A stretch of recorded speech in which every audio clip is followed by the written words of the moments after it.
ओम शांति।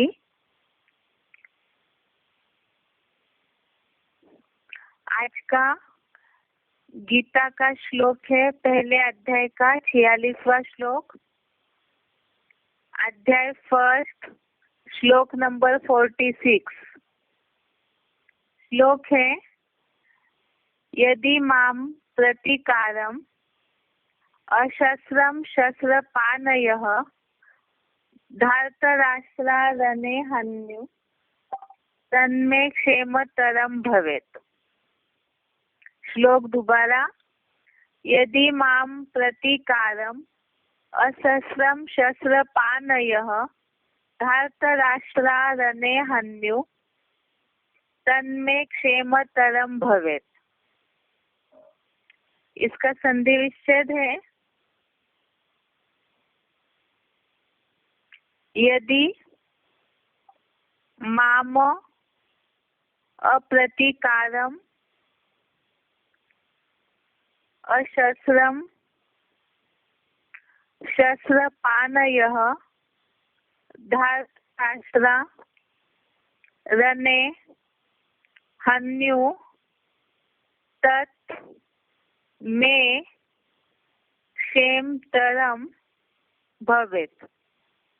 संधि विच्छेद दोबारा देखिए, यदि माम अप्रतिकारम शस्त्रम शस्त्रपाणयः धार्तराष्ट्रारणे हन्यु तत् मे क्षेमतरम भवेत्। अर्थ देखते हैं अभी। यदि अर्थात यदि अप्रतिकारम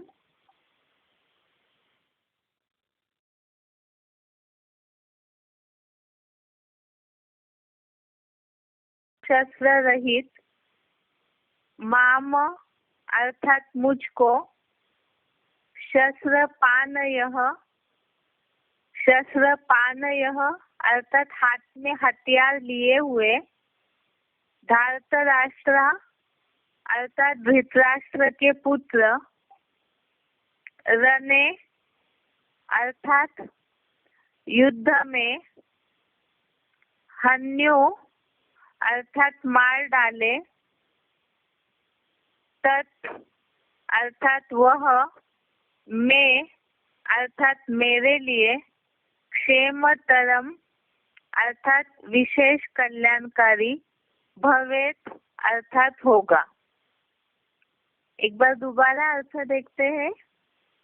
यदि अर्थात यदि अप्रतिकारम अर्थात बदला न लेने वाले अशस्त्रम अर्थात शस्त्र रहित माम अर्थात मुझको शस्त्रपाणयः अर्थात हाथ में हथियार लिए हुए धार्तराष्ट्र अर्थात धृतराष्ट्र के पुत्र रणे अर्थात युद्ध में हन्यु अर्थात मार डाले तत् अर्थात वह मैं अर्थात मेरे लिए क्षेमतरम अर्थात विशेष कल्याणकारी भवेत् अर्थात होगा।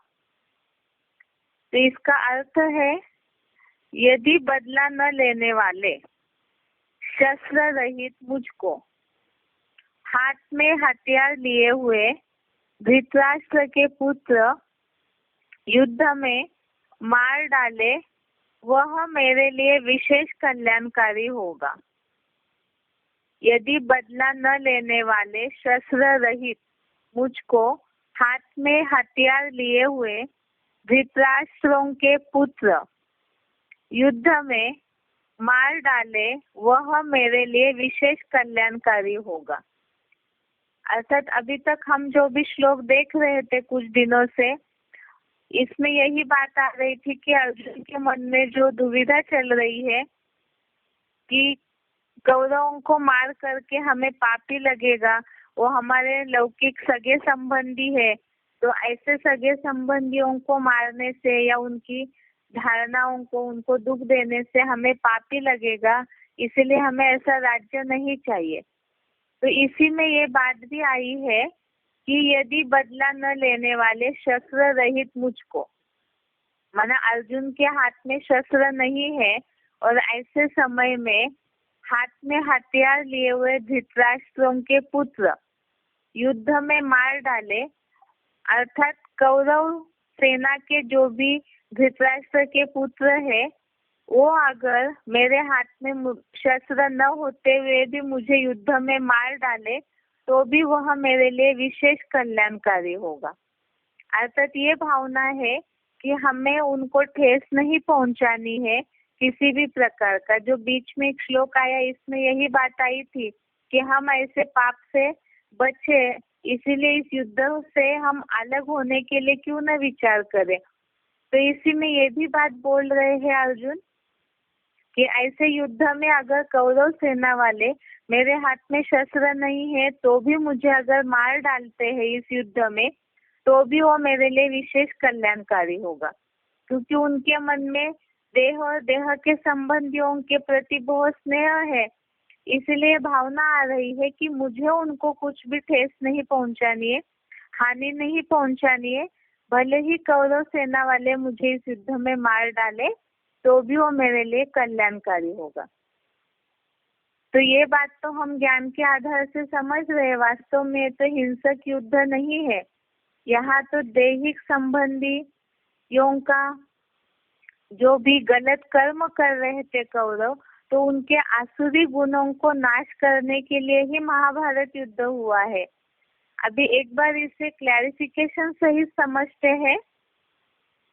यदि बदला न लेने वाले ज्ञान शस्त्र रहित कोई प्रतिवाद न करने वाले मुझको, अर्थात ज्ञान शस्त्र रहित ऐसे अर्जुन युद्ध में खड़े हैं और कोई भी प्रतिवाद न करने वाले मुझको, अर्थात तो कोई प्रकार का वाद विवाद नहीं करना चाहते हैं, धर्म युक्त बुद्धि रूपी हाथ में, धर्म युक्त बुद्धि रूपी हाथ में, अर्थात अर्जुन के बुद्धि रूपी हाथ में ये भावना बैठी हुई है कि हमें धर्म के मार्ग पर चलना है।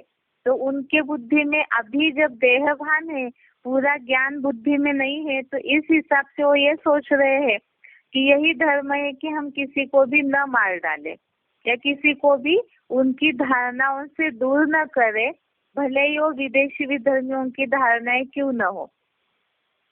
आगे यहाँ विदेशियों से प्रभावित अधर्म के छल छिद्र से बने हथियार लिए हुए, विदेशियों से प्रभावित अधर्म के छल छिद्र से बने हथियार लिए हुए टाटा बिरला जैसे धृतराष्ट्रों के पुत्र।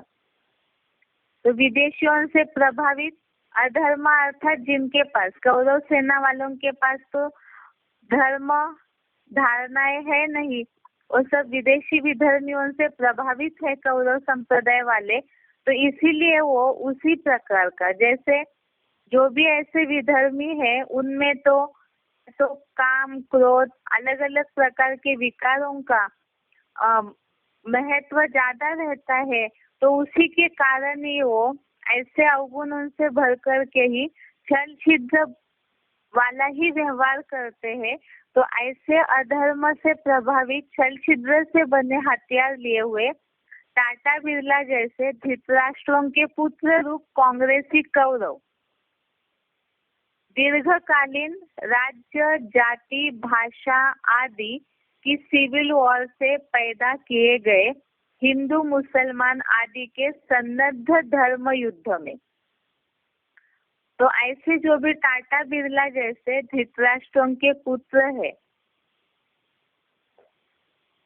अर्थात टाटा बिरला जैसे जो धृतराष्ट्र है उनके जो पुत्र है वो पुत्र रूप कांग्रेसी कौरव, ऐसे कांग्रेसी कौरव जिनके द्वारा दीर्घकालीन अर्थात लंबे समय का राज्य जाति भाषा आदि की सिविल वॉर से पैदा किया गया हिंदू मुसलमान आदि का सन्नद्ध धर्म युद्ध। अर्थात भारत में जो मुरलियों में भी हम सुनते आए हैं कि विदेशियों का विनाश जो है वो एटॉमिक विस्फोट से होता है, और भारत में जो ढेर प्रकार की धर्म, जाति, भाषाएं तैयार हुई है और उनका आपस में जो टकराहट, संघर्ष चलते रहता है, उसी के कारण जो आतंकवाद फैला हुआ है, तो ये है सिविल वॉर। और इसी के कारण ही ये एक सन्नद्ध अर्थात सामने खड़ा हुआ एक धर्म युद्ध खड़ा हुआ है। और वो भी किस कारण? तो कांग्रेसी कौरव और साथ में ये टाटा बिरला जैसे जो भी धृतराष्ट्र है और उनके पुत्र जो कांग्रेसी कौरव अर्थात जो गवर्नमेंट है, इन सब की आपसी मेल जोल के कारण अपनी सत्ता को कायम रखने के लिए और साथ साथ ही इन सब अवगुणों के कारण विदेशियों से प्रभावित उनका जो अधर्म चल रहा है, उसके कारण ही लंबे समय से यह राज्य, जाति, भाषा आदि का सिविल वॉर या हिंदू मुसलमान आदि का सन्नद्ध युद्ध, सामने धर्म युद्ध खड़ा है। तो ऐसे युद्ध में भावात्मक या दैहिक मौत की भी हिंसा करके मार डाले, वह मेरे लिए विशेष कल्याणकारी होगा।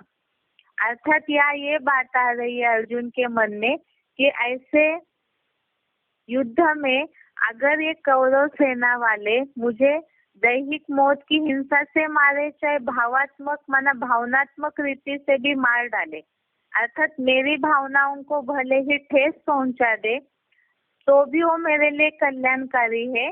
लेकिन हम उन कौरवों को ठेस नहीं पहुंचाएंगे, उनसे वाद विवाद नहीं करेंगे, क्योंकि ये जो ऊपर के श्लोकों में आया है कि गलतफहमी बैठी हुई अर्जुन के मन में, यहाँ आगे लिखा हुआ है, ऐसे देह और दैहिक संबंधियों के भान में रहते हुए, अर्थात देह और देह के संबंधियों के भान में रहते हुए, जो ऊपर भी कई श्लोकों में बात आई कि जो कन्वर्टेड सगे संबंधी है, अर्थात ऐसे देह भान में रहते हुए अर्जुन के मन में उन सगे संबंधियों के प्रति भले ही वो विधर्मियों से, विदेशियों से प्रभावित है, अधर्म कर रहे हैं, तो भी अर्जुन को ये लग रहा है देहभान के कारण कि हमें उनको दुख नहीं देना है, चाहे वो हमें मार डाले तो भी हम उन्हें दुख नहीं देंगे, वो कुछ भी करें हमारे साथ तो भी वो मेरे लिए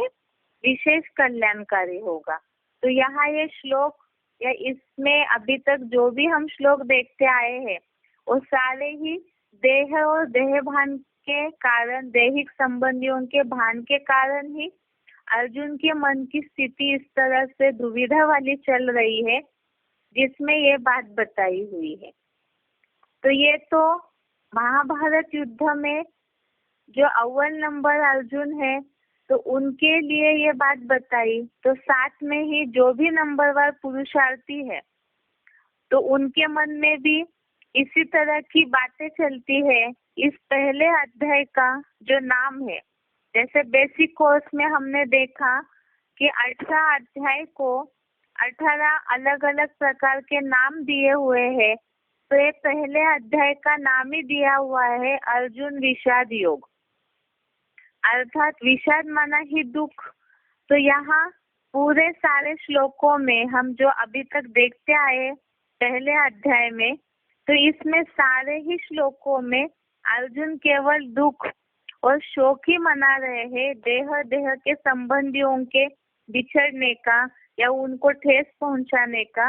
ये सारे में वो परमात्मा के सामने होते हुए भी वो पहले तो अपनी उनकी मन की स्थिति गलत फहमियों के कारण, देहभान के कारण दुख वाली है। इसीलिए यहाँ भी यही बात देहभान के कारण, क्योंकि देहभान जब तक है तब तक दुख तो मिलेगा ही मिलेगा, क्योंकि देहभान के कारण दैहिक संबंधियों का भी भान आएगा और उसमें मन बुद्धि भटकेगी अनेकों में, तो वह दुख मिलना स्वाभाविक है। तो इसीलिए ही यहाँ भी अर्जुन की यही मनस्थिति है। वास्तव में ज्ञानयुक्त रीति से समझा जाए तो यहाँ तो जो भी अधर्म कर रहे हैं या इस तरह से जो सनातन कुल की धारणाएं नष्ट हो रही है या भारत में जो सिविल वॉर चल रहा है, तो इन सबको शांत करने के लिए जो अधर्म चल रहा है, न चाहते हुए भी जो हिंसा वाले युद्ध होते हैं, तो सबको थमाने के लिए जरूरी है कि महाभारत युद्ध हो। लेकिन अर्जुन के मन में वो बात नहीं है, इसलिए वो सोच रहे हैं कि भले ही कौरव भावनात्मक रीति से या दैहिक मौत की हिंसा से भी मार डाले तो भी वो मेरे लिए विशेष कल्याणकारी होगा। एक बार इस श्लोक को अर्थ दोबारा पढ़ते हैं। यदि बदला न लेने वाले, ज्ञान शस्त्र रहित, कोई प्रतिवाद न करने वाले मुझको, माना अर्जुन के मन में कोई भी प्रकार की बदला लेने की भावना नहीं है, वो ज्ञान के शस्त्रों से रहित है, कोई भी प्रकार का प्रतिवाद भी नहीं करना चाहते हैं। ऐसी स्थिति में वो युद्ध भूमि में खड़े होते हुए धर्मयुक्त बुद्धि रूपी हाथ में विदेशियों से प्रभावित अधर्म के छल छिद्र से बने हथियार लिए हुए टाटा बिरला जैसे धृतराष्ट्रों के पुत्र, अर्थात यहाँ टाटा बिरला जो बताया राष्ट्र की जो भी धन संपत्ति धर के बैठते हैं वो है धृतराष्ट्र, और उनके पुत्र हो गए कौरव कांग्रेस गवर्नमेंट, जिनके हाथ में सत्ता रहती है, प्रजातंत्र का राज्य होता है। तो ये जो टाटा बिरला जैसे धृतराष्ट्र है, पूंजीपति है भारत के, ये पूंजीपति, इनकी खासियत यहाँ बताई कि विदेशियों से प्रभावित है और साथ में अधर्म के छल छिद्र से बने हथियार लिए हुए। अधर्म अर्थात जहाँ धर्म का कोई नामो निशान नहीं, धारणाएं नहीं है, तो जहाँ धारणाएं या सात्विकता नहीं होगी, व्यभिचार होगा, तो वहाँ छल छिद्र कपट होगा।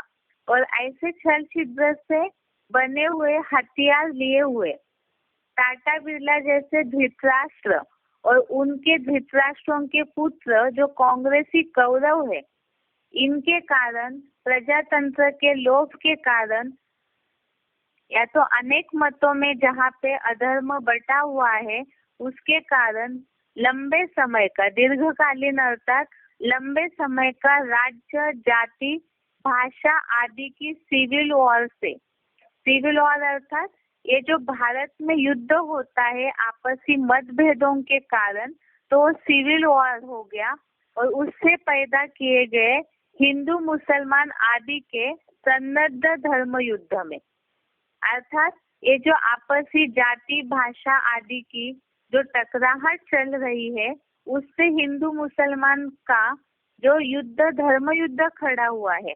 ऐसे धर्म युद्ध में भावनात्मक रीति या दैहिक मौत की हिंसा से भी मार डाले, वह मेरे लिए विशेष कल्याणकारी होगा। ऐसे देह और दैहिक संबंधियों के भान में रहते हुए, तो आगे के श्लोक में वो बात आई है कि इस तरह से जो मन में दुविधा चल रही है उसके कारण अर्जुन दुखी होकर के पूरा ही अपना पुरुषार्थ छोड़ करके बैठ जाते हैं। ये हो गया आज का श्लोक 46 नंबर का। एक बार इसका अर्थ सुनते हैं।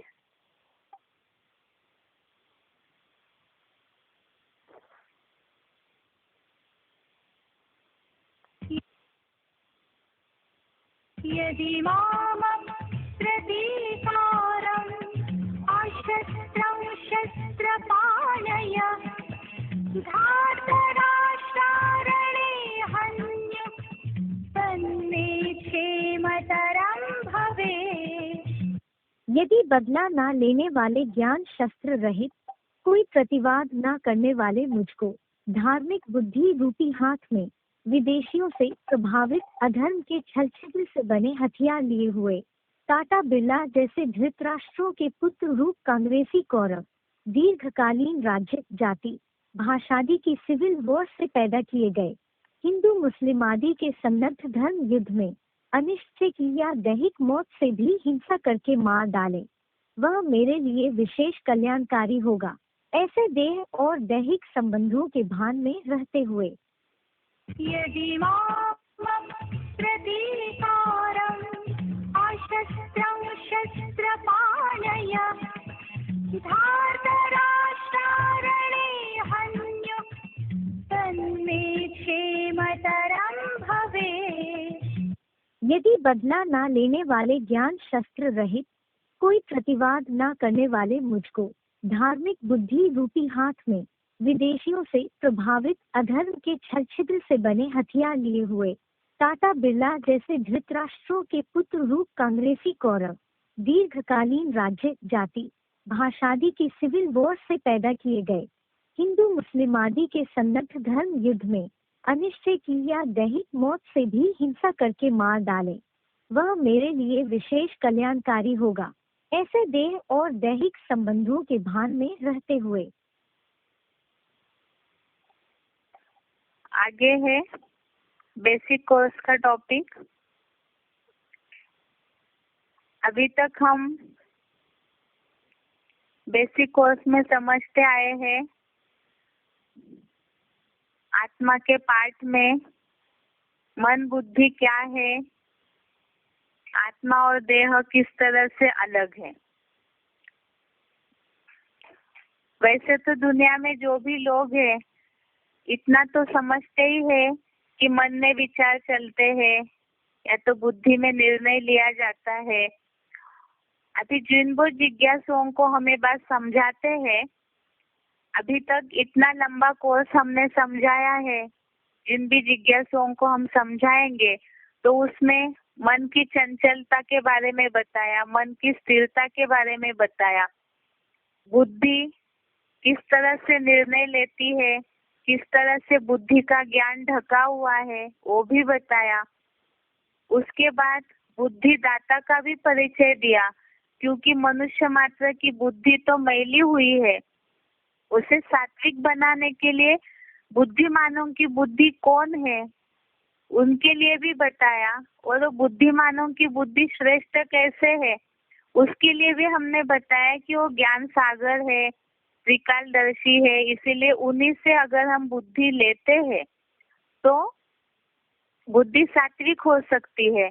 और बुद्धि दाता बुद्धि हमें देते कैसे है उसके लिए भी हमने समझाया कि श्रीमत के द्वारा ही बुद्धि का दान मिलता है, उस रास्ते पर चलने से ऊंच से ऊंच प्राप्ति होती है।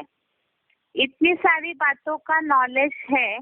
अब इसमें आत्मा की तीसरी शक्ति को हमें समझना क्यों जरूरी है। श्रीमत पर चलना जानते हैं, श्रीमत पर न चलते हुए क्या नुकसान हो सकता है जो हमने समझा है सर्वथा नष्ट हो जाएंगे। गीता में ये बातें स्पष्ट रीति से बताई हुई है। तो ऐसे तो दुनिया में बहुत सारे लोग हैं जो इन सब बातों को, गीता के सारे जो भी श्रीमद् गीता में दी हुई है मनुष्य जीवन के लिए, वो तो बहुत से लोग हैं जो गीता को जानते हैं, उसके बावजूद भी कर्मों में जो सुधार आना चाहिए वो क्यों नहीं आता है। तो उसका मूल कारण क्या है, तो वो समझने के लिए ही जरूरी है कि हम संस्कार शक्ति को समझें। ये संस्कार शक्ति क्या चीज है। जैसे आत्मा जो है इसे हमने समझा कि मन बुद्धि से मिलकर के आत्मा बनती है, ऐसे ही तीसरी शक्ति है आत्मा की संस्कार शक्ति। जिस तरह से शरीर में जो भी इंद्रियां हैं उन इंद्रियों के द्वारा मनुष्य कार्य करते हैं, तो हर इंद्रिय की आवश्यकता है। प्रकृति ने शरीर ऐसे बनाया है कि हर कर्मेंद्रिय की, ज्ञानेंद्रिय की आवश्यकता है। कोई एक चीज भी न हो तो मनुष्य का जीवन कहीं ना कहीं अधूरा रह जाता है। इसी तरह से ही आत्मा भी मन बुद्धि और संस्कार ये तीनों का संघात है, अर्थात ये तीनों को मिलकर के ही आत्मा जो है वो इस शरीर के द्वारा कार्य करती है। अब इसमें हमने मन बुद्धि को समझा कि मन संकल्प करता है, बुद्धि निर्णय लेती है। अब इस संस्कार शक्ति को समझना क्यों जरूरी है।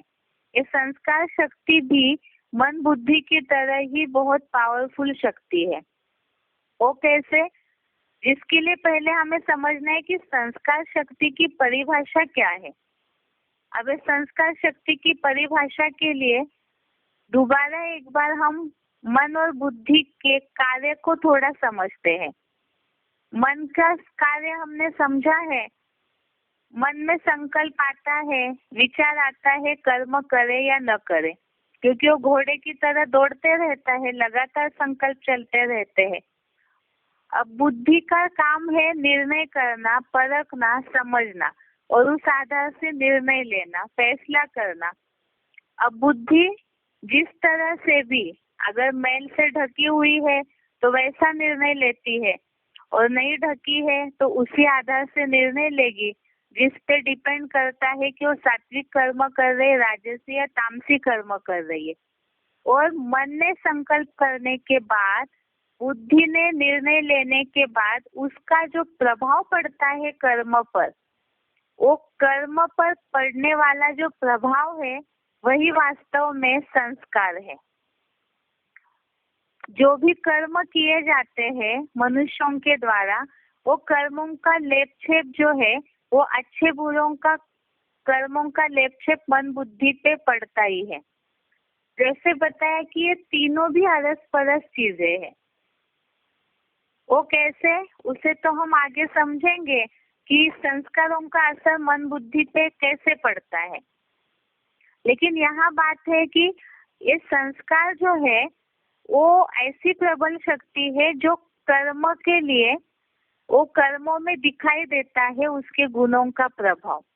इसके लिए बताया कि उसका असर जो है मन बुद्धि का, कर्म मन ने संकल्प करने के बाद, बुद्धि ने निर्णय लेने के बाद उसका रिजल्ट दिखाई देता है संस्कारों में। तो वही संस्कार ही वास्तव में कर्म कहे जाते हैं, जिसे एक व्यावहारिक भाषा में कहा जाता है आदतें। जैसे कि हमने समझा कि श्रीमत पर चलना पता है, उससे फायदे भी पता है। बहुत से ऐसे लोग हैं दुनिया में, बहुत से मतलब 99% लोग ऐसे हैं जिनमें मनुष्य माना ही समझ सकती, तो कम या ज्यादा समझ शक्ति तो मनन चिंतन शक्ति तो सभी में है, विचार करने की शक्ति तो सभी में ही है। तो इतना तो सभी जानते हैं कहीं ना कहीं, भले मनुष्य आज तामसी बने हैं, लेकिन आज की दुनिया का हर मनुष्य मात्र ये जरूर जानते हैं कि अच्छे कर्म क्या होते हैं, बुरे कर्म क्या होते हैं, अच्छे संस्कार क्या है, बुरे संस्कार क्या है। उसके बावजूद भी उनके कर्मों में वो बात जिस तरह से पावरफुल रीति से दिखनी चाहिए वो नहीं दिख रही है। आज दुनिया की पतन का मूल कारण क्या है? ये तो हम अभी तक समझते आए कि मन बहुत चंचल है, बुद्धि भी मैली हुई है, और इसी के कारण इंद्रियां खींच लेती है उसको। अब ये सारी बातें समझने के बावजूद भी कई बार, इतना सब समझ आने के बावजूद भी कई बार संस्कारों को लोग नहीं बदल पाते। किस कारण नहीं बदल पाते हैं?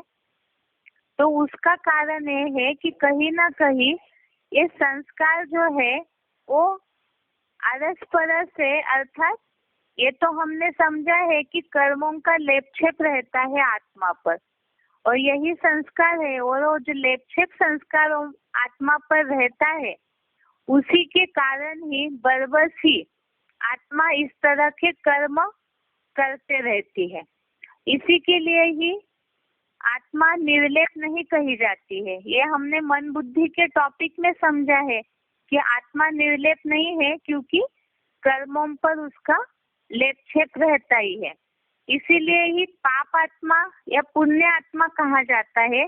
पुण्य शरीर या पाप शरीर नहीं कहते। क्यों?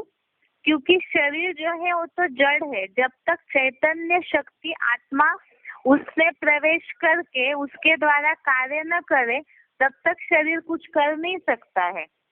इसीलिए ही देखते हैं कि अगर शरीर छूट जाता है तो मन बुद्धि जो है वो सूक्ष्म शरीर के साथ साथ उसमें जो संस्कार भरे हुए हैं उसको साथ में ले जाती है।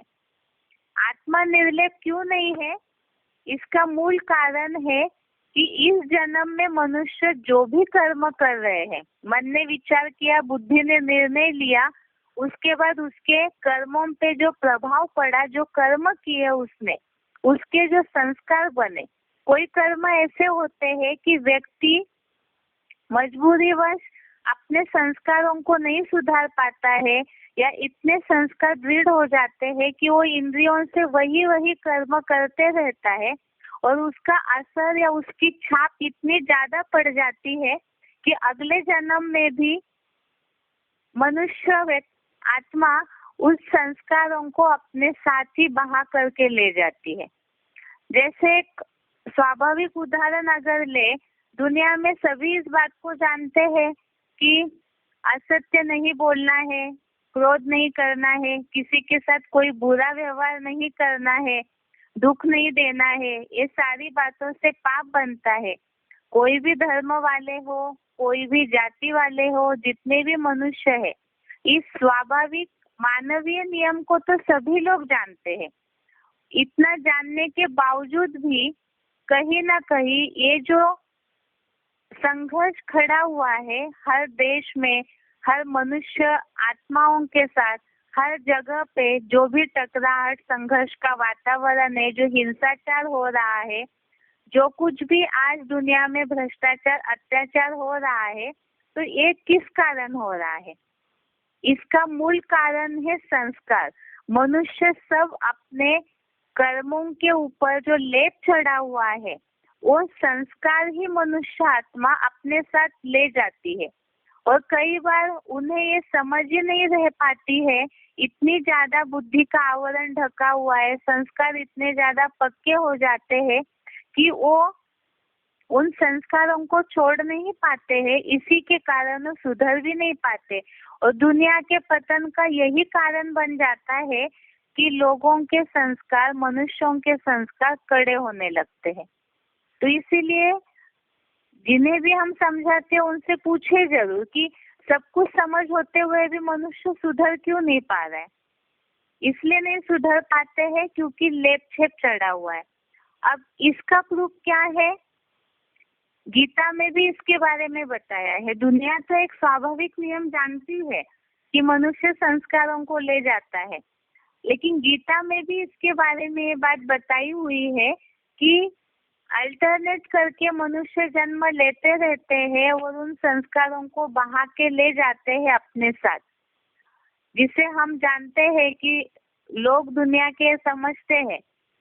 बेसिक कोर्स में ये बात ज्यादातर समझाई जाती है कि जो भी व्यक्ति शरीर छोड़ता है, चाहे किसी के पास कितना भी धन हो, कितना भी कुछ कमाया हो, बहुत पढ़ाई लिखाई की, सारी जिंदगी गवाई उसमें धन कमाने में, पढ़ने लिखने में, इतना होने के बावजूद भी कितना भी मान मर्तबा कमाया हो व्यक्ति ने, लेकिन उसके बावजूद भी वो सारा मर्तबा कमाया हुआ, सारा धन संबंधी की कोई भी जन बल की, तन बल की, धन बल की कोई भी ताकत हो, लेकिन मनुष्य उस ताकत को शरीर छूटने के बाद कहाँ तक ले जाता है?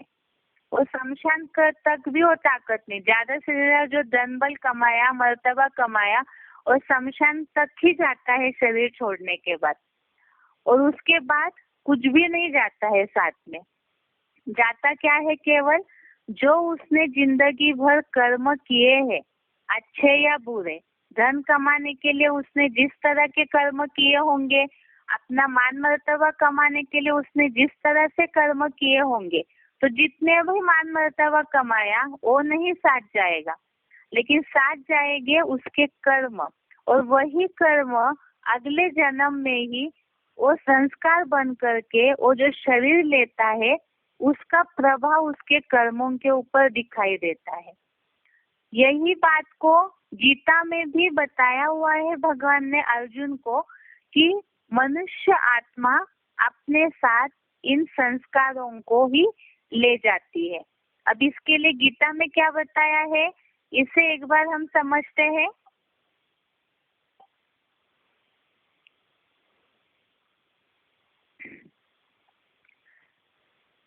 इसमें श्लोक है 15वें अध्याय का 8वां श्लोक।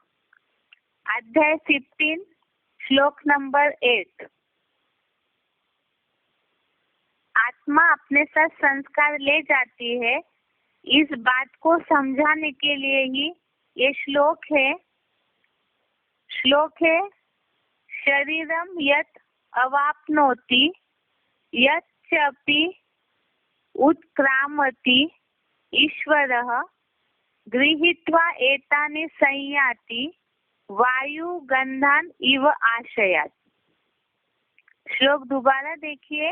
शरीरम यत् अवाप्नोति यच्चापि उत्क्रामति ईश्वरः गृहीत्वा एतानि संयाति वायु गंधान इव आशयात्।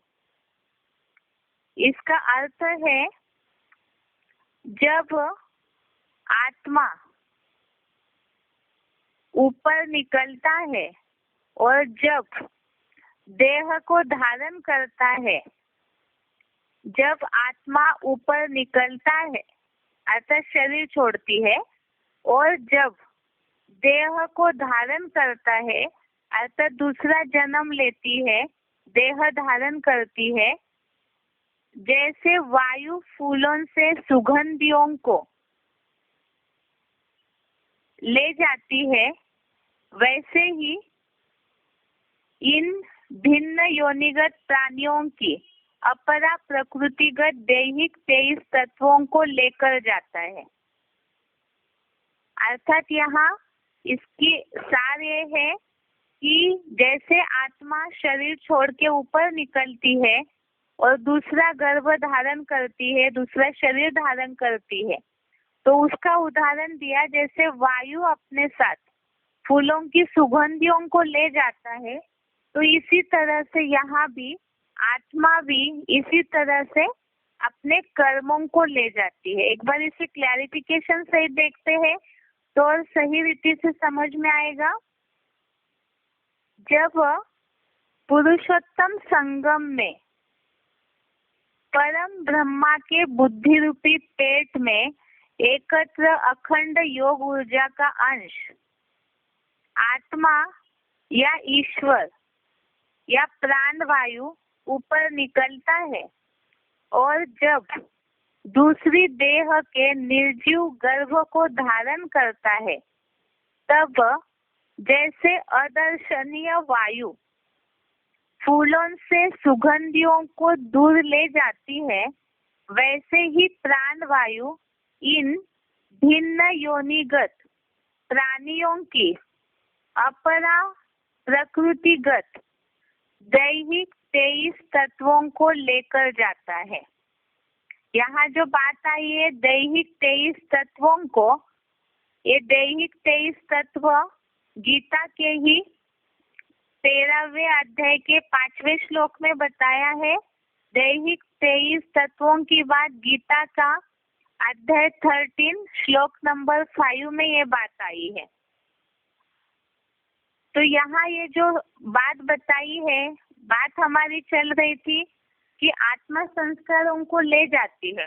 इस बात का प्रूफ इस श्लोक में दिया हुआ है कि जिस तरह से पुरुषोत्तम संगम युग में परम ब्रह्मा के बुद्धि रूपी पेट में एकत्र अखंड योग ऊर्जा का अंश आत्मा या ईश्वर या प्राण वायु ऊपर निकलता है, और जब दूसरी देह के निर्जीव गर्भ को धारण करता है, अर्थात यहाँ आत्मा जब शरीर से यहाँ प्राण वायु ऊपर निकलता है, अर्थात शरीर छोड़ती है आत्मा, तो जब दूसरी निर्जीव गर्भ को धारण करता है, तो जैसे अदर्शनीय अर्थात वायु या हवा जैसे दिखाई नहीं देती है, लेकिन वो फूलों की सुगंधियों को दूर ले जाती है, वैसे ही प्राण वायु इन भिन्न योनिगत प्राणियों की अपरा प्रकृतिगत दैहिक 23 तत्वों को लेकर जाता है। अर्थात पहले एक बार हम इन दैहिक 23 तत्वों को देखते हैं, इसे हम पहले भी समझ चुके हैं, इसलिए एक बार केवल इस श्लोक का अर्थ पढ़ेंगे कि ये दैहिक 23 तत्व क्या है। अध्याय 13 श्लोक नंबर 5 इसमें आया है महाभूतानि अहंकारो बुद्धि ही अव्यक्तम एव च इंद्रियानि दश एकम च पंच च इंद्रिय गोचरा। अर्थात इसमें 23 जो तत्व है, दैहिक 23 तत्वों का नाम बताए हैं। पृथ्वी, जल आदि 5 जड़ महाभूत। अर्थात शरीर जिन 5 तत्वों से बना है, पृथ्वी, अग्नि, वायु, आकाश आदि, ये 5 जड़ महाभूत। देह का अहंकार, बुद्धि, ऐसे ही प्रबल संकल्प विकल्प करता अव्यक्त मन, 5 जड़ तत्व हो गए। 6वां देह का अहंकार, 7वां बुद्धि और 8वां हो गया अव्यक्त मन। उसके साथ साथ नेत्र आदि 5 ज्ञानेन्द्रिया और हाथ पांव आदि 5 कर्मेंद्रिया। तो ये ज्ञानेन्द्रिया और 5 कर्मेंद्रिया मिलकर के हो गए 10, और पहले हमने गिना है 8, तो ये हो गए 18। और इसके साथ साथ ये जो ज्ञानेन्द्रिया है, उन 5 ज्ञानेन्द्रिया जिससे अपना विषय भोग भोगती है। अर्थात यहाँ बताया 5 ही स्वर्ग में संभोग मीडिया ज्ञानेन्द्रियों के विषय भोग। तो विषय भोग क्या है? शब्द, स्पर्श, रूप, रस, गंध। अर्थात ये जो 5 ज्ञानेन्द्रियों से इन चीजों का ज्ञान होता है, इन विषयों का भोग किया जाता है। शब्द अर्थात कानों से सुनते हैं, त्वचा से स्पर्श ज्ञान होता है,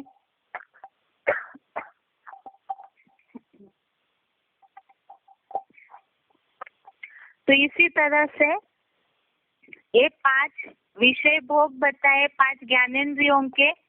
तो इस तरह से टोटल 23 तत्व हो गए। तो यहाँ ये बात 23 तत्वों की क्यों आई है? जबकि शरीर तो चेंज हो जाता है। इस जन्म में जो मनुष्यों को शरीर मिला हुआ है, वही शरीर तो अगले जन्म में नहीं होगा। लेकिन इस जन्म में इन 23 तत्वों के द्वारा जो भी कर्म किया है, उसके जो संस्कार बनाए हुए हैं मनुष्यों ने, तो वो संस्कार जो है, वो संस्कारों पे जो असर हुआ है, उससे ही मनुष्य आत्मा अपने साथ, जैसे आत्मा भी अदर्शनीय है, जैसे वायु अदर्शनीय है, इसी तरह आत्मा भी अदर्शनीय है। और वो इन कर्मों पे, जो संस्कारों पे असर हुआ है कर्मों का, उसको अपने साथ ले जाती है जब वो दूसरा निर्जीव गर्भ धारण करती है। और उसी के आधार से वो अपने अगले जन्म में जो शरीर मिला हुआ है, उसका अनुसार ही कर्म करती है। जहाँ अभी अभी हमने इस बात को देखा था कि आत्मा जो है वो निर्लेप नहीं है। आत्मा के ऊपर संस्कारों पर लेपछेप रहता है, कर्म का लेपछेप आत्मा पे रहता है, और उसी अनुसार ही वो कर्म करती है।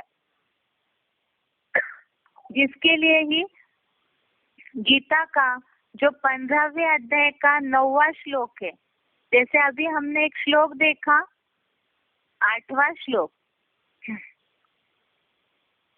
15वें अध्याय का 8वां श्लोक, इसी तरह से 15वें अध्याय के 9वें श्लोक में भी इसी तरह की बात आई हुई है कि आत्मा पे लेपछेप का असर जरूर होता है। इसे हमने वास्तव में मन के इसमें भी देखा है, इसीलिए केवल एक बार इसका अर्थ केवल देखते हैं। अध्याय 15 श्लोक नंबर 9, इसमें ये बात आई है कि आत्मा पर लेपछेप चढ़ता है। ये श्लोक है, श्रोत्रम चक्षु स्पर्शनम च रसनम घ्राणम एव च अधिष्ठाय मनश्चायम विषयान उपसेवते।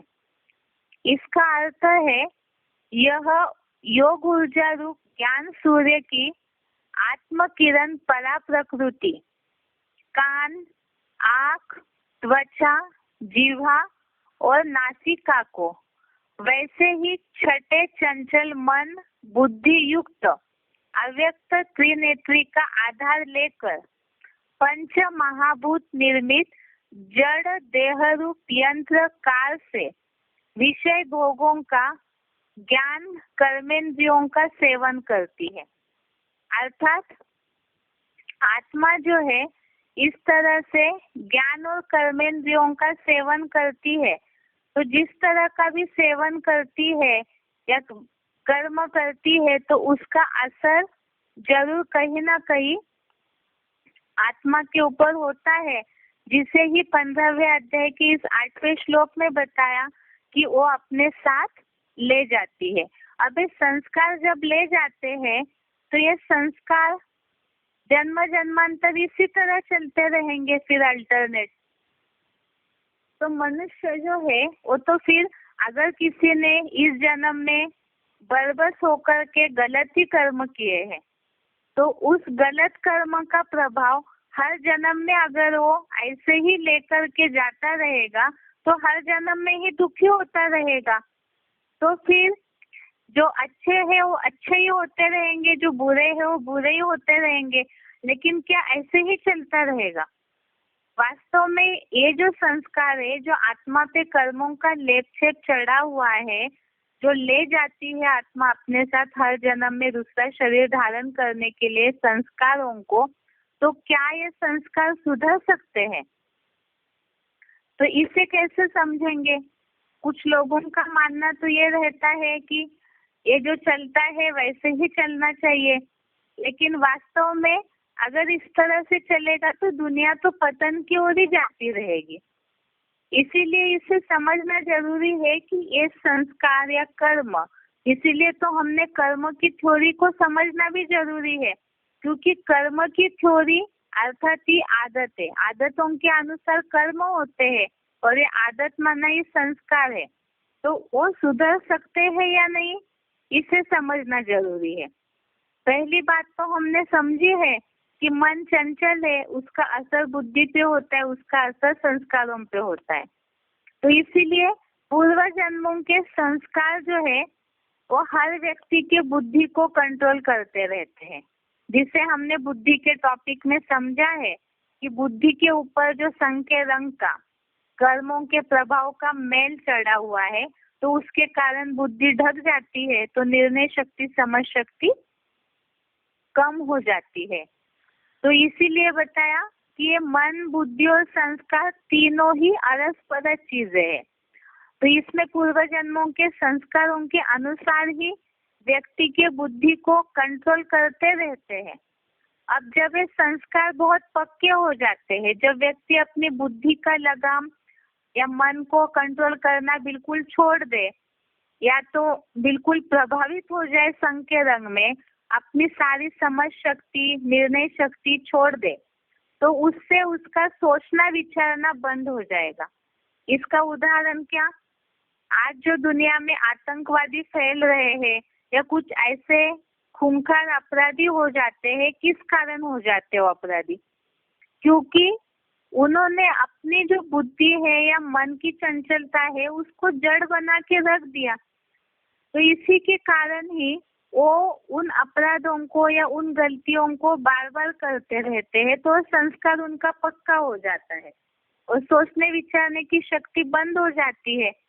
जैसे हम बहुत सारे धार्मिक सीरियल में भी देखते हैं, असुर है या जैसे रावण को भी देखा है, रावण जानता भी था कि राम भगवान है, उसके बावजूद भी उनके वो संस्कार आसुरी पने के राक्षस वृत्ति के इतने पक्के थे कि वो सोचने विचारने की शक्ति उनकी बंद कर दी थी रावण की। तभी तो राम रावण का युद्ध दिखाया। कंस है, उनको भी तो साक्षात्कार हुआ था। दुर्योधन है, उनको भी विराट रूप का साक्षात्कार हुआ था भगवान का। उसके बावजूद भी उनके संस्कार इतने पक्के हैं कि वो सोचने विचारने की शक्ति उनकी बंद हो गई। तो आज की दुनिया में भी ये आसुरीपना इसलिए बढ़ गया है क्योंकि संख्य रंग के प्रभाव के कारण सभी की संस्कार इस तरह के पक्के हो जाते हैं। और ये पक्के किस कारण हुए हैं? ऐसे कुछ कड़े संस्कार है, आसुरी संस्कार है, गलत कर्म है जो व्यक्ति बरबस होके करते रहता है। किस कारण से? तो इसे तो हमने पहले भी देखा है, लेकिन आत्मा का टॉपिक ऐसा है, इसमें ये बात बार बार रिपीट होती है। सारी बातों का मूल कारण है देहभान और संकर्म। देहभान में आने के कारण जो अर्जुन ने भगवान से पूछा कि किसकी प्रेरणा से मन बुद्धि पाप करती है, तो उसका कारण है देहभान। और देहभान के कारण आता है सबसे पहले काम विकार, जो बताया और चोर डकैत थे, मुखिया है, और वो संस्कार इतना पक्का हो गया है। देहभान का संस्कार, उसका असर काम विकार का संस्कार इतना पक्का हो चुका है, जिसके कारण से मनुष्य गलतियां करते रहता है। जिसे समझा है कि काम के कारण क्रोध विकार की उत्पत्ति होती है, उसके साथ साथ बाकी विकार भी आ जाते हैं। जिसे हमने इसके पहले भी समझा है कि एक काम विकार के कारण ही बुद्धि ढक जाती है, बुद्धि नष्ट हो जाती है। जो दूसरे अध्याय का 62वां श्लोक, 63वां श्लोक, अध्याय सेकंड श्लोक नंबर 62, 63 में समझा है। साथ में तीसरे अध्याय का 38 से 40 तक के श्लोक, अध्याय थर्ड श्लोक नंबर 38 से 40 तक, इन श्लोकों को हम रिपीट नहीं करेंगे दोबारा। उसमें यही बात आई है, क्रोधात् भवति सम्मोहा, सम्मोहा स्मृति विभ्रमा, उसके साथ साथ कामेश, क्रोधेश, रजोगुण समुद्भव। तो ये सारी बातों के कारण ही बुद्धि ढक जाती है, मूढ़ता आ जाती है। और जो बताया हुआ है कि इन सब संस्कारों के कारण, देहभान के कारण ये संस्कार कड़े हो जाते हैं, जो मनुष्य खूंखार बन जाता है या अपने संस्कारों में कड़ा हो जाता है, उसी में ही अटका हुआ रहता है। लेकिन क्या ये सर्कल ऐसे ही चलता रहेगा फिर? तो ऐसे ही अगर चलता रहेगा तो दुनिया का उत्थान कैसे होगा, दुनिया बदलेगी कैसे? तो इसके लिए जरूरी है कि इन संस्कारों को वास्तव में सुधरा जा सकता है, लेकिन उसका तरीका मनुष्यों को पता है।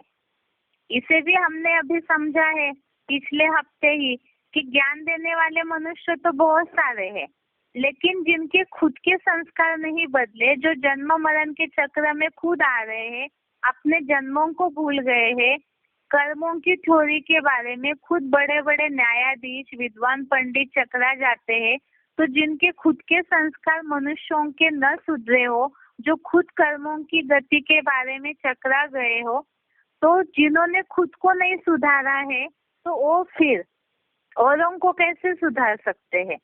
तो इसके लिए मूल बात हमें खुद भगवान के ज्ञान के आधार से समझना होगा कि आखिर इस संस्कारों को सुधारा कैसे जाए। क्यों संस्कार परिवर्तन क्यों जरूरी, इस बात को समझना क्यों जरूरी है? क्योंकि दुनिया में भी बोला जाता है और मुरली में भी शिव बाबा बोलते हैं, संस्कार परिवर्तन से ही संसार परिवर्तन हो सकता है।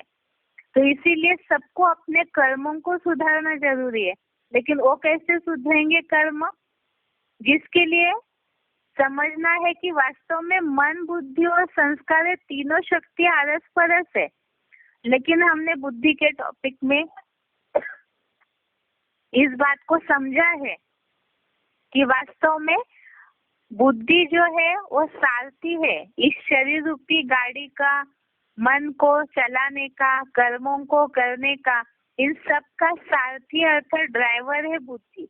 इन सब से सर्वोपरि है बुद्धि, निर्णय शक्ति, समझ शक्ति, बुद्धि का ज्ञान। तो ये बुद्धि के द्वारा मन को कंट्रोल किया जाए तो उसका असर कर्मों पे पड़ेगा, क्योंकि इसे हमने संस्कारों के टॉपिक में पहले ही समझा है कि संस्कार माना ही कर्म पे पड़ने वाला लेपछेप या प्रभाव, आदत है। तो इसीलिए सबसे पहले मुखिया है बुद्धि। ये बुद्धि प्रबल है, अगर वो मूर्ता में न आए तो मन को कंट्रोल करके संस्कारों को या कर्मों को सुधारा जा सकता है। जिसके लिए ही सबसे पहले क्या करना जरूरी है? सबसे पहले जिस कारण से आत्मा का पतन हो रहा है, तो सबसे पहले उसे ही कंट्रोल करना जरूरी है। तो किस कारण से पतन हुआ? देहभान के कारण। देहभान से सबसे पहले चोर डकैत आता है अंदर काम विकार, कामनाएं, इच्छाएं, विकारी भोग भोगने की आकांक्षाएं। आज मनुष्य जो है इसके कारण ही ज्यादा पाप कर रहा है, तो उसको सबसे पहले जीतना जरूरी है। तो कैसे जीतना है? जिसके लिए ही तीसरे अध्याय का 43वां श्लोक, अध्याय 3 श्लोक नंबर 43, इसमें ये बात बताई है बुद्धि द्वारा याद से कैसे इस प्रबल काम विकार रूपी महाशत्रु को जीता जा सकता है। और गीता में भी इस बात को बताया है। श्लोक है अध्याय 3 श्लोक नंबर 43 कि काम जो महाशत्रु है इस पर कैसे जीत पानी है। एवं बुद्धे परम बुद्ध्या संस्तभ्या आत्मना मात्मना जहि शत्रुम महाबाहो काम रूपम दुरासदम। इसका अर्थ है ऐसे बुद्धि रूपी त्रिनेत्री शंकर आदम से जो प्रबल है, उस आकर्षण मूर्त को परम पिता जानकर अपनी जड़ स्टार मानिंद चेतन ज्योति बिंदु आत्मा को अपने भ्रू मध्य में अपने मन बुद्धि द्वारा भली भांति संपूर्ण स्थिर करके, हे दीर्घ भाव, कठिनाई पूर्वक अभ्यास और वैराग्य से वश होने वाले काम विकार रूपी अपने अंदर इस कपोल कल्पित कामदेव रूपी शत्रु को मार डाल। अर्थात यहाँ ये बात बताई है कि इस काम रूपी शत्रु को कैसे मारना है। तो आत्मा को भ्रूमध्य में एकत्रित करके ध्यान करके ये जो कठिनाई से वश होने वाला है काम विकार, तो उसे मारना है। जब ये कामनाएं इच्छाएं खत्म हो जाएगी तो ऑटोमेटिकली ही इसी के चलते, इच्छाओं के चलते, इच्छाएं ऐसी चीज है जो मनुष्य उसके पीछे भागते भागते अपनी बुद्धि को नष्ट करता है, साथ साथ विकारों की आकांक्षाएं भी। तो जब इसे खत्म कर देगा मनुष्य, तो उसका असर ये होगा कि ऑटोमेटिकली मन जो है वो एकाग्र हो जाएगा और उसका असर कर्मों पे जरूर पड़ेगा। आज के लिए यहाँ तक ही। आगे हम देखते हैं कि वास्तव में ये जो संस्कार है, कल के लिए हम देखेंगे कि संस्कार या मनुष्यों के ऊपर कर्म का जो बुरा असर हुआ है, ये भी एक प्रकार की बीमारी है जिस कारण मनुष्य दुखी होता है। तो इस बीमारी का इलाज क्या है, किस कारण से, ज्ञान योग ये भी हमने समझा, बुद्धि क्या है, मन क्या है इसे भी समझा, श्रीमत क्या है इसे भी समझा। लेकिन इस बीमारी को मूलतः कैसे खत्म करना चाहिए इसे भी हम समझेंगे, और इन कड़े संस्कारों को किस तरह से सुधारा जा सकता है इसे भी हम कल समझते हैं। आज के लिए यहाँ तक ही। ओम शांति।